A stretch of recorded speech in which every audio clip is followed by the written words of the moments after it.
մյուս կողմը։ Միջև նիստի աղա։ Հա, բայց ժողովուրդ մի վարի, այն կողմը չեմ կարող։ Պարոն վարչապետ, շողիկն չեն կողմ գնամ Բայց դուք հերթի մեջ հիմա որի երրորդն եք ձեզ, որերորդն եք ասես։ Համեց։ Պարոն վարչապետ, առավոտյան հայտնի դարձավ, որ աշխատանքի Անվտանգության աշխատակիցները մեզ չեն թողում մեր միկրոֆոնները մոտեցնել, որ Բա այս ձեր միկրոֆոն էս հիմա որտեղ է, էս որտեղ է։ Հատուկ իրան են խանգարում, եթե հատուկ ձեզ չեն խանգարում։ Պարոն վարչապետ հայտնի դարձավ, որ աշխատանքից ազատել եք, չգիտեմ դուք հստակեցրեք անվտանգության ծառայության տնօրեն Արմեն Աբազյանը, ինչ պատճառով եք իրեն աշխատանքից ազատել, արդյոք ձեր որոշումը կապ ունի երեկվա Սամվել Կարապետյանի տանը իրականացվող գործընթացների Միկրոֆոնները ոնց եք բանվում, մի քիչ հետ տանեն։ Արդյոք ձեր որոշումը կապ ունի երեք Սամվել Կարապետյանի տանը իրականացվող գործողությունների եւ նաեւ հայ առաքելական եկեղեցու հոգեվորականների վերաբերյալ ձեր գրառումների հայտարարությունների հետ։ Արմեն Աբազյանը իմ վարչապետության օրոք ամենաերկարն է եղել ազգային անվտանգության ծառայության տնօրենի պաշտոնում եւ աշխատել է ամենաբարդ շրջանում 2020 թվականի նոյեմբերից եւ նրա պաշտոնավարման ողջ ընթացքը եղել է չափազանց բարդ եւ ես կարծում եմ որ նա արժանացել է որ մի քիչ հանգստանա որովհետեւ այս 4 ավելի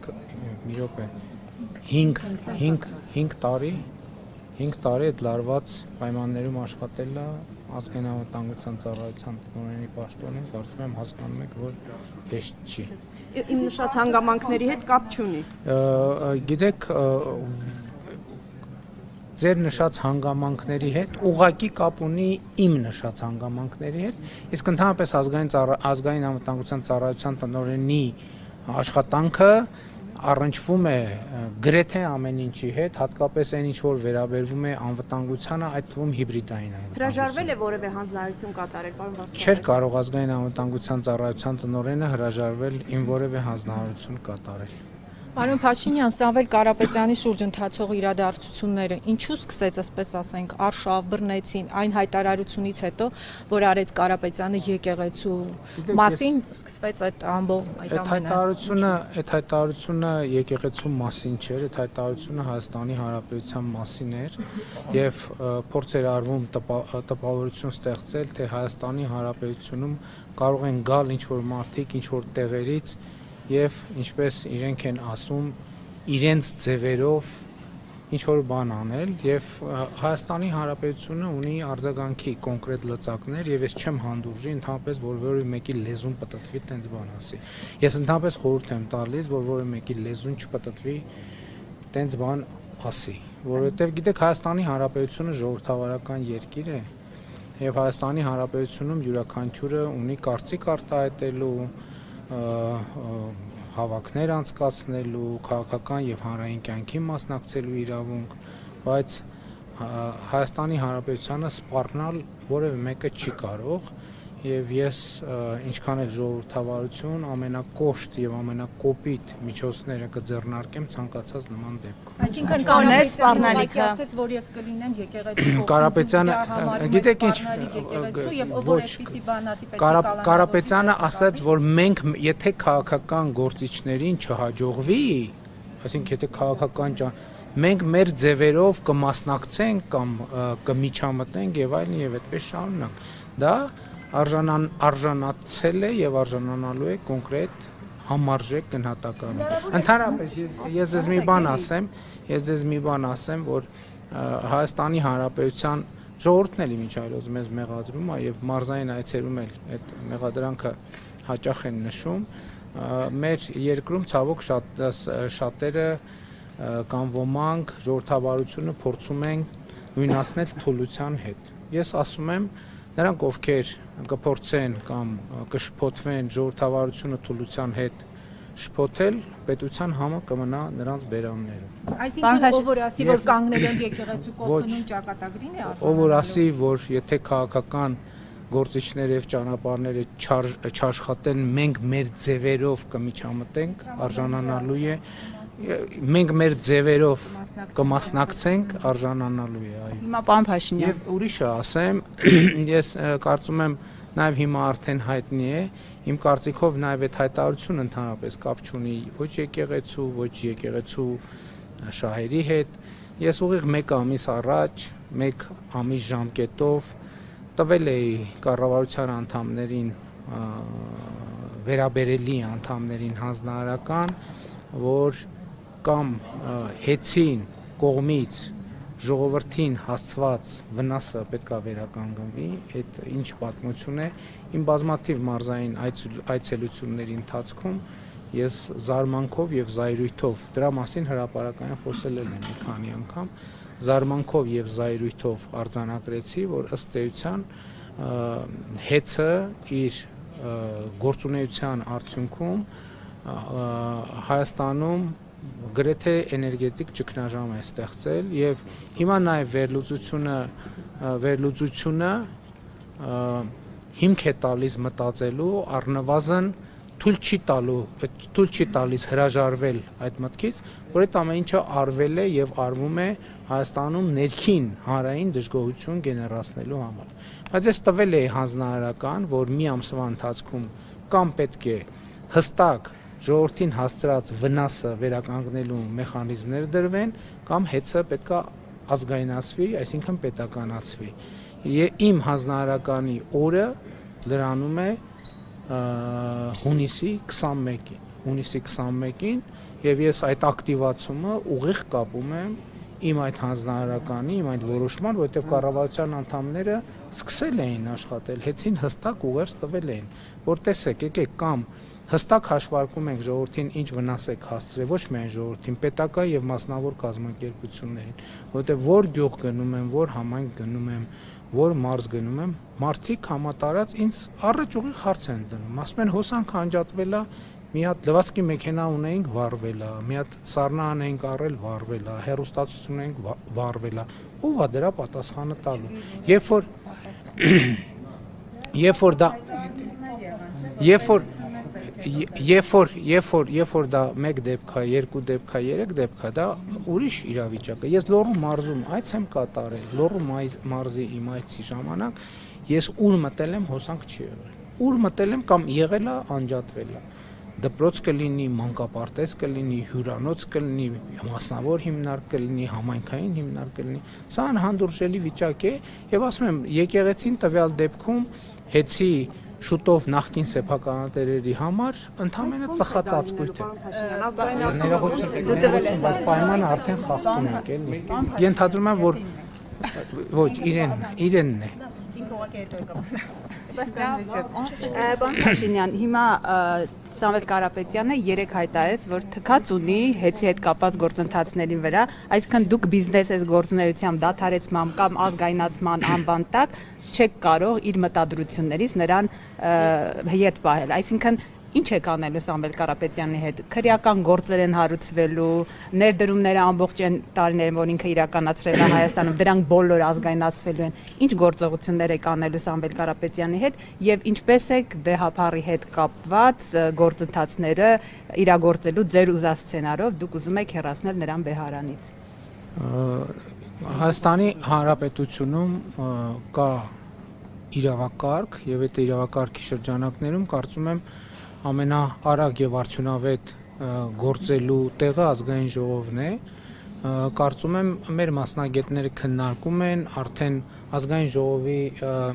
քաղաքացիական պայմանագիր խմբակցությունը եւ ազգային ժողովում արդեն կա նախագիծ, օրենքի նախագիծ, որտեղ ձեր բոլոր հարցերի պատասխանը տրվում է հեծը ազգայնացնելու մասին օրենքի նախագիծ եւ կից օրենքներում կամ օրենքում փոփոխություններ կատարելու նախագիծ ամեն ինչ տեղի կունենա օրենքով։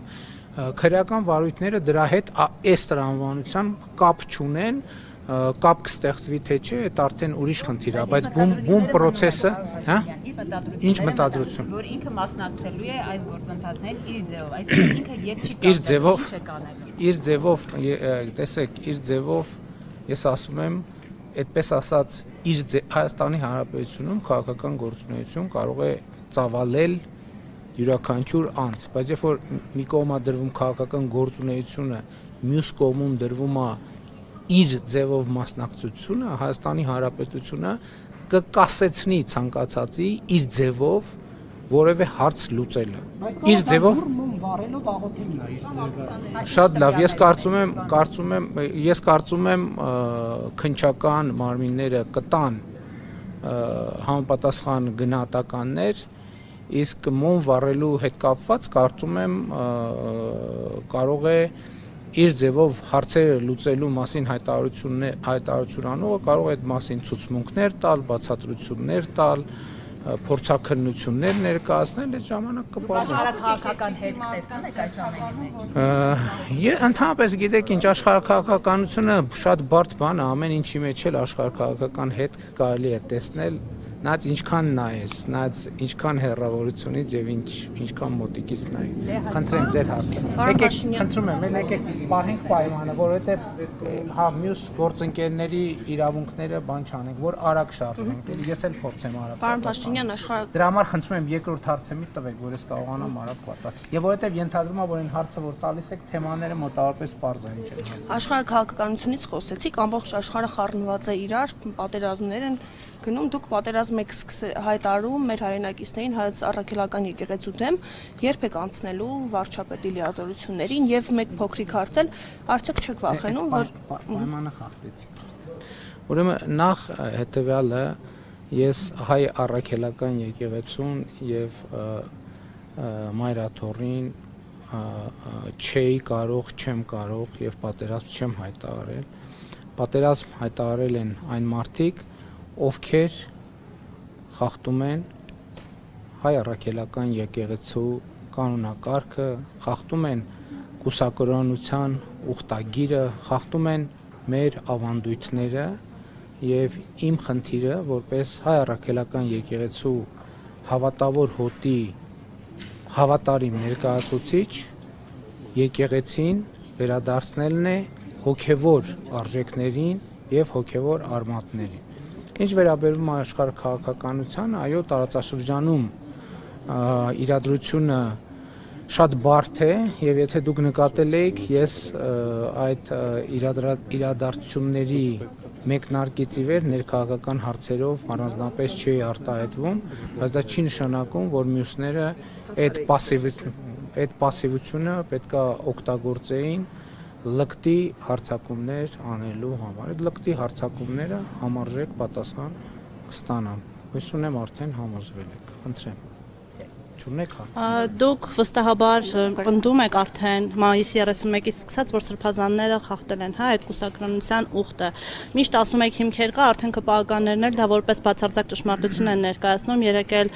վեհապարին շնորհավորում էին հայրերի օրվա առիթով։ Ուզում եմ հասկանալ, բացի ձեր ենթադրությունները, դուք որևէ այլ հիմք ունեք նման մեղադրանքներ հնչեցնելու հայ առաքելական Սուրբ եկեղեցու ծառաների նկատմամբ։ Ես կարծում եմ, որ ես ունեմ ապացույցներ, եթե ես խոսում եմ, ուրեմն ես ունեմ ապացույցներ, եւ բայց ես առաջարկել էի, դուք չեք նկատել, որ չեն վիճարկում իրենք դա։ Իրենք չեն վիճարկում։ Ամենալուրջ է ձեր հայտարարությունը։ Իրենք չեն ասում, իրանք ընդհանրապես չեն վիճարկում իմ հայտարարությունները, չեն վիճարկում։ Այ երբ որ կվիճարկեն, ես առաջարկել էի, եթե իրենք որևէ ձևով վիճարկում են, իրենք կարող են դատի տալ եւ այդ ապացույցները կներկայացվեն կամ այլ ձևաչափով այդ ապացույցները կներկայացվեն։ Խնդիրը այն է հետեւյալը, ընդ որում ես ուզում եմ շատ հստակ ընդգծեմ, ընդ որում ես մոռացա մի վարքյան։ Իմ դիրքորոշումները ամբողջությամբ հիմնված են հայ առաքելական եկեղեցու կանոնների վրա, հայ առաքելական եկեղեցու իրավական կանոնների վրա, որով հենց եկեղեցին ինքը Հայաստանի Հանրապետության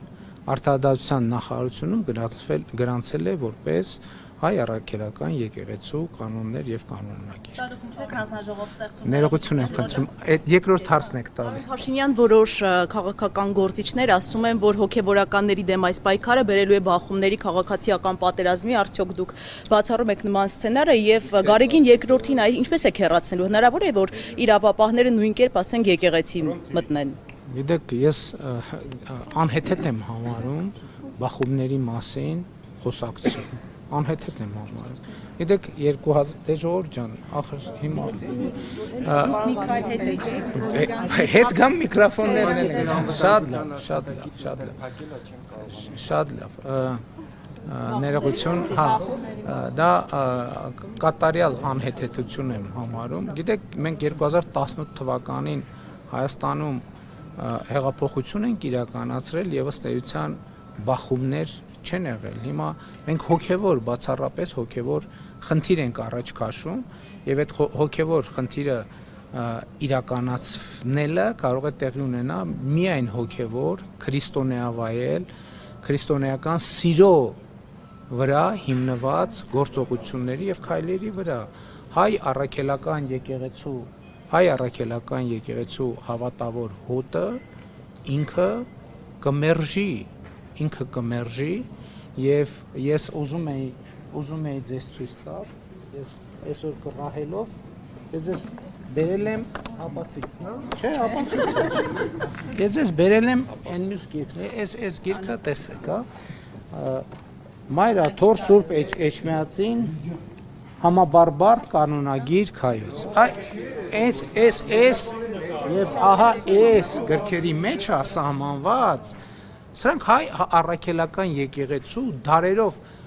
այս գրքի մեջ կանոնները ձևակերպվել են 356 թվականից Աշտիշատի ժողովից սկսած, որտեղ հստակ ասվում է, որ կուսակրոնությունը խախտած եպիսկոպոսը, ես գիտեք, որ կաթողիկոսը նույնպես եպիսկոպոս է, կարգալույծ է արվում։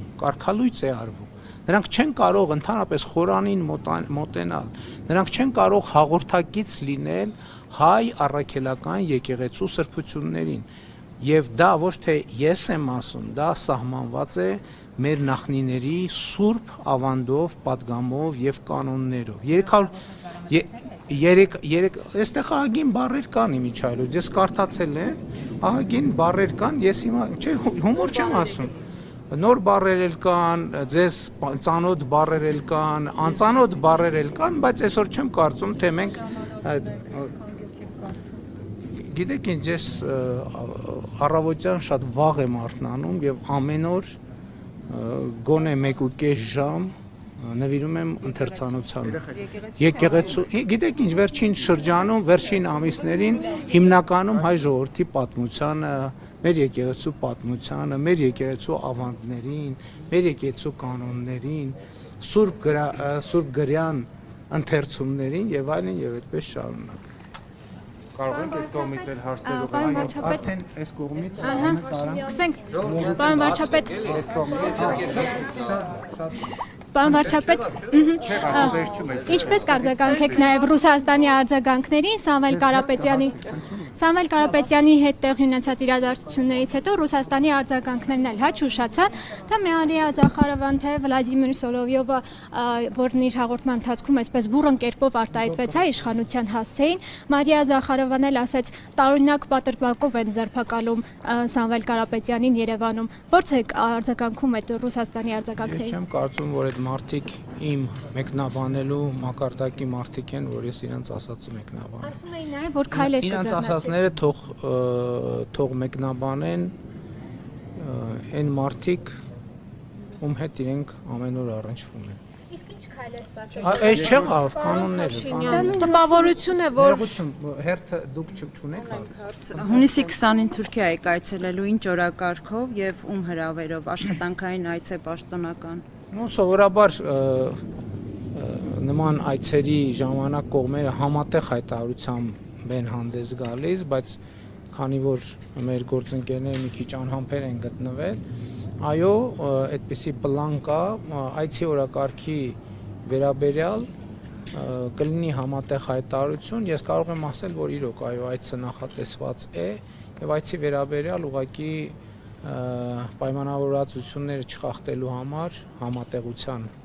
իմաստով հայտարարությունների այս պահին ընդամենը ասեմ այն ինչ որ արդեն հայտնի է։ Համեցեք։ Պարոն Փաշինյան, այցի մասին հայտարարություն եւ Նոր բան չասցիկ մի հարց էլ ուրեմն ես պիտի տամ։ Եթե նոր բան չասցիկ ուրեմն մի Պարոն հարց։ Փաշինյան, որովհետեւ ժամանակի Պարոն Փաշինյան, Իրան-Իսրայել այս հակամարտության ֆոնին ես մի փոքր ուշ միացանարով անդրադարձել եք։ Ուզում եմ իմանալ քանի որ շատ փորձագետներ այսպես նշում են, հա, որ հենց կոնկրեցիոնիկ հյուղությամբ մեծ վտանգ այս ֆոնին։ Այս իրավիճակում Հայաստանի Հանրապետությունը իշխանությունը անվտանգության խորհրդի նիստ արդյոք ինչու չի հրավիրում եւ վտանգները գնահատվել են թե ոչ Սյունիքի։ Նախ ես ձեզ ասեմ, որ անվտանգության խորհրդի նիստ բարբերաբար է հրավիրվում, ասենք օրինակ վերջին 1 շաբաթվա ընթացքում կամ ամսվա ընթացքում երևի 4-5-6, բայց հաղորդագրություններ չեն լինում, բայց այդ նիստերը նրա համար չեն, որ Սյունիքի հետ կապված վտանգ կա։ Ես այդ հայտարարությունները համարում եմ սադրիչ, պրովոկատիվ, մի րոպե, ես այդ հայտարարությունները համարում եմ սադրիչ, պրովոկատիվ, ես այդ հայտարարությունները համարում եմ չհիմնավորված եւ Հայաստանի քաղաքացիների շրջանում անհանգստություն, խուճապ եւ անորոշություններ գեներացնելու համար։ Հայաստանի Հանրապետությունը եւ Ադրբեջանի Հանրապետությունը համաձայնեցրել են խաղաղության եւ միջպետական հարաբերությունների հաստատման մասին համաձայնագրի նախագիծը եւ ինչպես ասել եմ, Հայաստանի եւ Ադրբեջանի միջեւ նոր պատերազմ չի լինելու է խաղաղություն։ Պարոն Փաշինյան, տպավորություն է, որ դուք այս երկրի դատավորն եք փորձում լինել, ԱԱԾ-պետն եք, կոշկակար եք, բոլորը փորձում են կատարել ձեր քմահաճույքները, սա է արդյոք ձեր ժողովրդավարությունը եւ խնդրում եմ արցախցիների պահով, դուք բերել եք ձեր հայրենակիցներին այստեղ եւ պատասխանատվություն եք կրում, ինչ է սպասվում արցախցիներին այսքանից հետո, 40,000-ները կտրեցիք, մարդիկ մնացել են անտուն, խնդրում եմ, որպես երկրի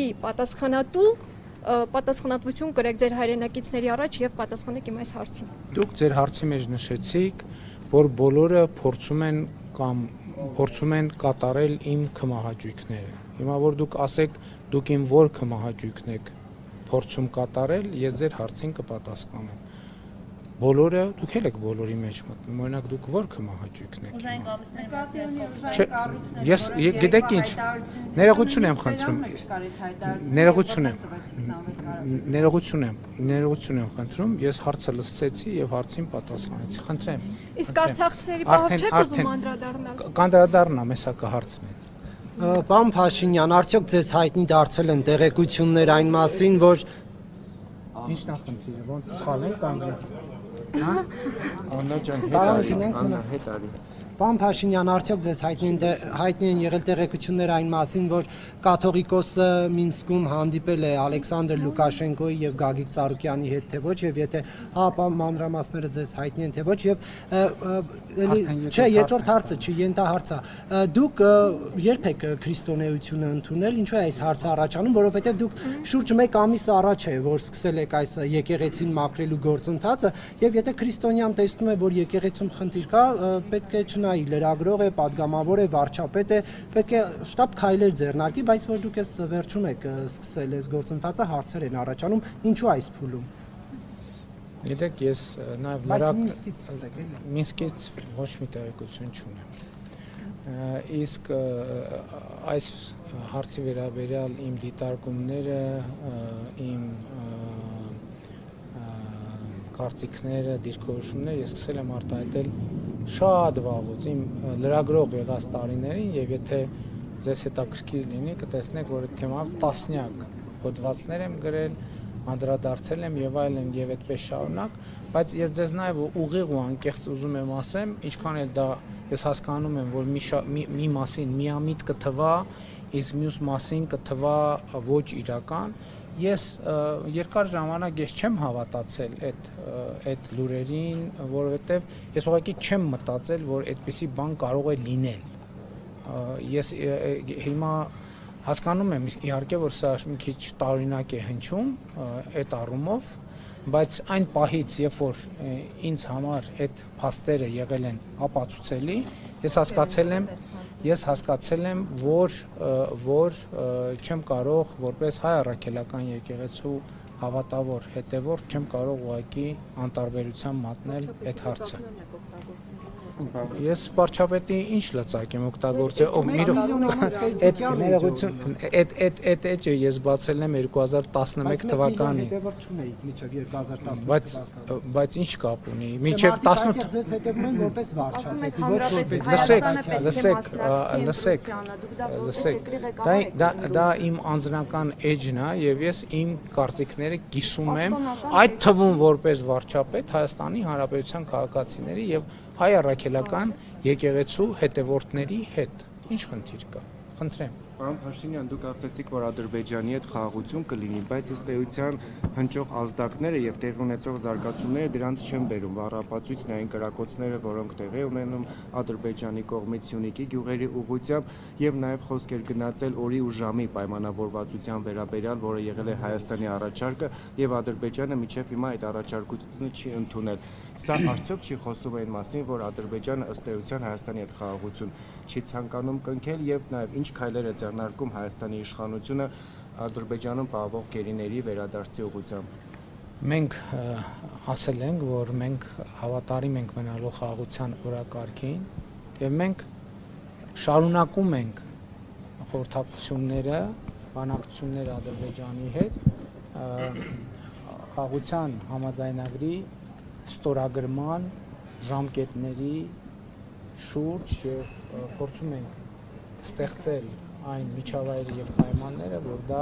հնարավոր լինի։ Ես նկատի ունեմ, տեսեք, երբ որ մենք ընտրել ենք այդ ռազմավարությունը ունի մի առանձնահատկություն, որ մենք հետեւողական, քայլ-քայլ, համբերատար պետք է գնանք այդ ճանապարհով։ Իմիջայլոց ուզում եմ ձեզ հետեւյալը ասեմ, որ եթե նկատել եք, ես վերջին շրջանում ավելի ինտենսիվ եմ շփվում մեր քաղաքացիների հետ եւ կարող եմ ասել, որ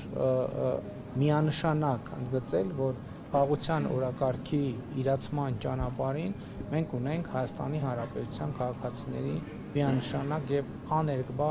աջակցությունը։ Հիմա մնացածը խնդիրը հետեւյալն է։ Ես այսօր էլ պատրաստվում եմ ասել եւ գիտեք ինչ, իմ կարծիքը հետեւյալն է, որ այո, Հայաստանի Հանրապետության շուրջ կան սպառնալիքներ։ Այդ սպառնալիքները եղել են միշտ, բայց նորությունը այն է, որ Հայաստանի Հանրապետության շուրջ եւ Հայաստանի Հանրապետության համար ստեղծվել են աննախադեպ հնարավորություններ, որոնք նախկինում երբեք չեն եղել, եւ ընդ որում նորություններից մեկը այն է, որ հիմա իմ գնահատմամբ Հայաստանի Հանրապետությունը սպառնալիքները կառավարելու եւ հնարավորությունները օգտագործելու ավելի մեծ կարողություններ եւ հնարավորություններ ունի։ Իսկ գերիների մասով Գերիների մասով էլ գիտեք, բոլոր հարցերով մենք աշխատում ենք ամենօրյա ռեժիմով, նայած այդ օրը ինչ հնարավորություններ եւ ինչ նոր մարտահրավերներ են ի հայտ գալիս, բնականաբար այդ բոլոր հարցերը չեն կարող մեր օրակարգից դուրս լինել։ Խորհրդարանական ընդդիմությունը պարոն վարչապետ ձեզ ամստահություն հայտնելու գործընթացը փորձում սկսել, չեմ հիշում թե որորդ անգամ։ Ինչ եք կարծում այս անգամ կհաջողեն եւ ձեր վերաբերմունք այս գործընթացին։ Գիտեք, ես ինչ պիտի մեկնաբանեմ։ Ընդդիմությունը իր գործունեությամբ զբաղված թող զբաղվի, կհաջողի, թե չի հաջողի, իրենք թող մտածեն, ես կարծում եմ, որ չի հաջողի։ Կարծում եք պատճառներ չկան։ Սամվել Կարապետյանի շուրջ երեկվա իրադարձությունից հետո նաև շատ հիմնակիցներ ակնարկում էին, որ սա Ռուսաստանից, այսպես ասած, հրահանգված է։ Դուք եք շարունակում պնդել, որ Ռուսաստանը հիբրիդային պատերազմ է մղում Հայաստանի դեմ եւ այս գործընթացները հենց